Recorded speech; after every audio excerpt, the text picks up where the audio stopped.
Grâce soit rendue à Dieu qui nous donne la victoire par notre Seigneur Jésus-Christ. 1 Corinthiens 15, 57. Quel est le sens du mot victoire? La victoire n'est pas seulement la disparition des manifestations du mal, mais la suppression de la cause profonde du péché. Pour être victorieux, nous ne devons plus rien dissimuler. Nous n'appelons pas toujours le péché par son nom. Évidemment, nous sommes forcés de reconnaître comme étant des péchés certaines contraventions flagrantes de la loi divine ou humaine. Mais comment appelez-vous les pensées mauvaises, les sentiments coupables qui se cachent dans la profondeur de votre âme? Sont-ce vraiment des péchés? Dieu affirme que oui.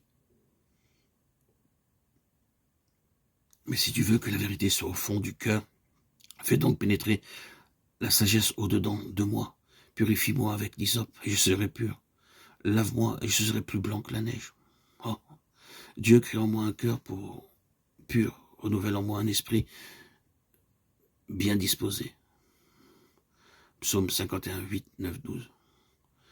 Ayant donc de telles promesses, bien-aimés, frères et sœurs en Christ, auditeurs et auditrices, purifions-nous de toute souillure de la chair et de l'esprit en achevant notre sanctification dans la crainte de Dieu. 2 Corinthiens 7, 1. Dans toutes ces choses, nous sommes plus que vainqueurs par celui qui nous a aimés. Romains 8, 37. Vous aviez l'habitude de vous mettre en colère? Maintenant, vous savez contrôler extérieurement au moins ces accès de violence. Mais vous éprouvez encore une grande irritation intérieure et du ressentiment. Est-ce la véritable victoire? Quelqu'un vous dit une parole méchante ou injuste. Vous ne répondez rien et apparemment, restez calme. Mais au fond, vous êtes fâché et vous vous dites, j'aimerais bien pouvoir lui dire ce que je pense. Est-ce là la délivrance du péché? Une jeune fille de 16 ans vint à une de nos réunions où nous parlions de la victoire complète sur le péché. Elle vivait avec une tante d'humeur difficile qui la grondait toujours. La jeune fille rentrait souvent très tard du lycée. Et lorsque sa tante la reprenait, un peu sévèrement peut-être, elle répondait impoliment. Elle quitta la réunion résolue de rentrer toujours à l'heure et de ne plus répliquer. Elle fit part de ses résolutions à sa tante, qui resta sceptique. Quelques jours après, la jeune fille rentra de nouveau en retard. Sa tante lui dit avec quelque ironie, « Et tes bonnes résolutions ?»